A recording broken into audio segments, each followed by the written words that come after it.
は浅草です。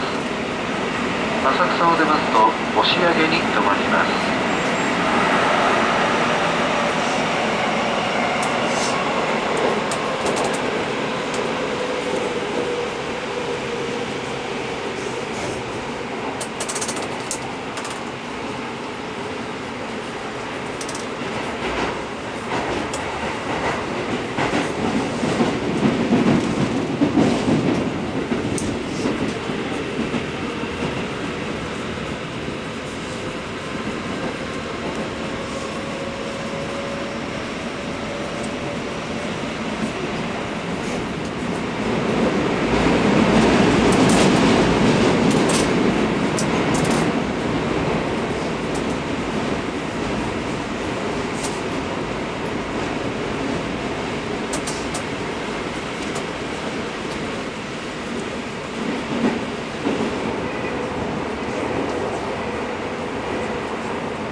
まもなく浅草、